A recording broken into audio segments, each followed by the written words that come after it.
Berdasarkan pemaparan saya pada slide sebelumnya, maka dapat diambil benang merah antara hukum dan etika yang perlu untuk diketahui.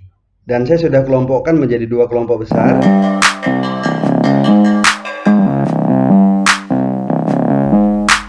Assalamualaikum warahmatullahi wabarakatuh. Hai, halo, jumpa lagi di channel saya Dani Danila, channel edukasi hukum. Video saya kali ini berjudul Paham tentang Hukum dan Etika. Simak dan tonton terus video ini sampai selesai. Saya berharap video ini berguna untuk kalian. Jangan lupa like, komen, subscribe, dan share video ini agar juga bermanfaat bagi yang lain. Langsung kita tonton videonya. Dalam menguraikan materi pada video ini, saya menggunakan aplikasi Bandicam yang saya pelajari dari beberapa video tutorial yang diupload oleh channel-channel YouTube para YouTuber senior. Untuk itu saya ucapkan terima kasih atas ilmu yang kalian berikan pada video kalian. Dan yang namanya juga masih belajar, tentu hasil video saya kali ini belum begitu bagus dan memuaskan. Mohon maaf kalau hal tersebut mengganggu pandangan sahabat-sahabat semuanya.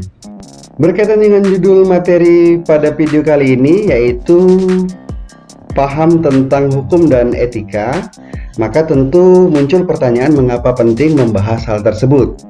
Setidaknya ada saya catat beberapa alasan mengapa penting kita membahas hukum dan etika. Pertama, bahwa kesamaan antara hukum dan etika berada pada substansi dan orientasi terhadap kepentingan dan tata kehidupan manusia. Ini bertalian dengan ketertiban, adil, dan kesejahteraan.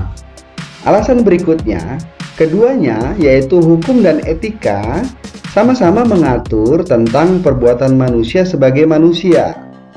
Ingat, yang membedakan manusia dengan makhluk lain adalah akal pikiran. Alasan berikutnya, bahwa hukum adalah implementasi atau rasionalisasi dari etika. Dan alasan yang terakhir, bahwa pemahaman hukum yang tidak didasarkan pada etika dan moral maka akan menjadikan pemikiran tentang hukum tidak utuh. Setidaknya ini alasan mengapa penting kita bahas antara hukum dan etika. Baik, selanjutnya berkaitan dengan judul hukum dan etika, maka ada dua variabel yang ingin saya jelaskan. Pertama, variabel tentang hukum. Yang kedua adalah etika.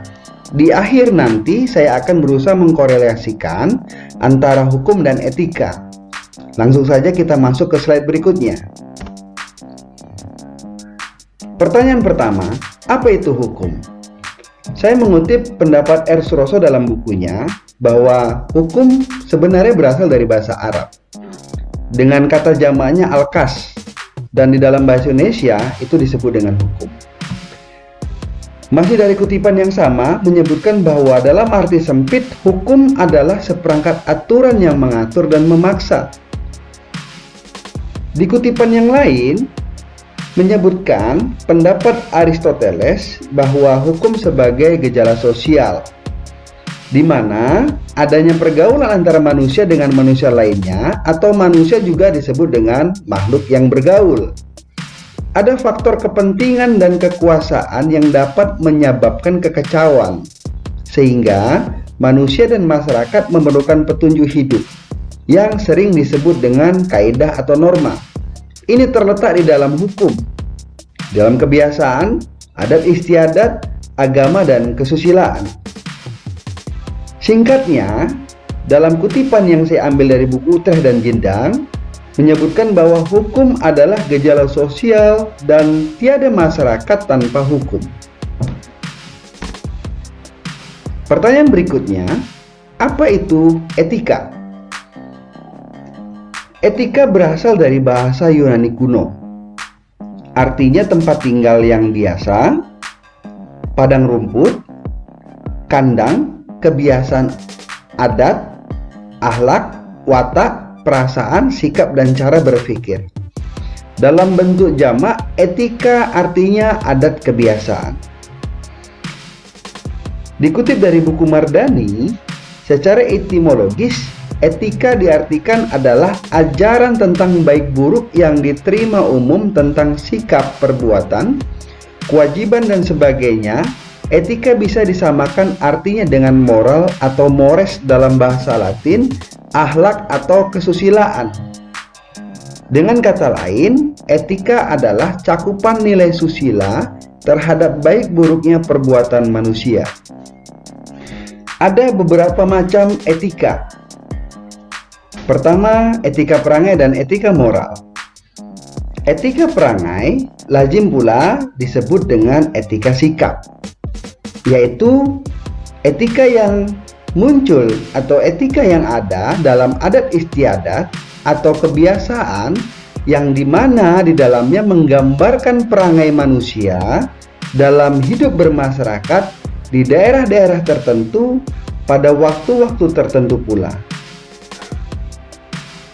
Kemudian etika moral berkenaan dengan kebiasaan berperilaku yang baik dan benar berdasarkan kodrat manusia. Apabila etika ini dilanggar, timbullah kejahatan, yaitu perbuatan yang tidak baik dan tidak benar. Kedua, etika pribadi dan etika sosial. Etika pribadi adalah misalkan seseorang yang berhasil di bidang usaha atau wira swasta dan menjadi seorang yang kaya raya atau jutawan. Lalu ia disibukkan dengan usahanya sehingga ia lupa akan dirinya dan secara pribadi dia mengabaikan sebagai umat Tuhan. Kemudian etika sosial, misalnya seorang pejabat negara dipercaya untuk mengelola keuangan negara yang berasal dari rakyat dan untuk rakyat. Lalu ia melakukan korupsi. Ini dimuat, saya kutip dari blogspot Iwan Faizal 99. Kita lanjut ke slide berikutnya. Berdasarkan pemaparan saya pada slide sebelumnya, maka dapat diambil benang merah antara hukum dan etika, di mana terlihat pembeda antara hukum dan etika itu. Pertama, hukum lebih dikodifikasi daripada moralitas. Karena itu norma yuridis dalam hukum lebih mempunyai kepastian yang besar dan bersifat objektif. Sedangkan etika atau moral lebih bersifat subjektif. Kedua, baik hukum maupun moral sama-sama mengatur tingkah laku manusia. Hanya saja, hukum lebih membatasi diri pada tingkah laku lahiriahnya saja. Sedangkan etika menyangkut juga sikap batin seseorang. Ketiga, sanksi dalam hukum dapat dipaksakan. Sedangkan di etika, sanksinya tidak dapat dipaksakan. Keempat, hukum didasarkan atas kehendak masyarakat atau negara. Berbeda dengan etika, norma etis atau moral didasarkan pada norma-norma yang melebihi para individu dan masyarakat. Masalah etika tidak dapat diputuskan dengan suara terbanyak. Dengan demikian, dapat disimpulkan bahwa pemahaman terhadap etika pada akhirnya membantu manusia untuk berpikir, berbuat, dan mengambil keputusan berdasarkan pemahaman hukum secara benar. Terima kasih sudah menonton video saya. Jangan lupa subscribe, tekan tanda loncengnya agar kalian bisa mengikuti video saya yang lainnya. Tetap semangat, mohon maaf saya atas segala kekurangan. Kita ketemu pada video saya selanjutnya. Assalamualaikum warahmatullahi wabarakatuh.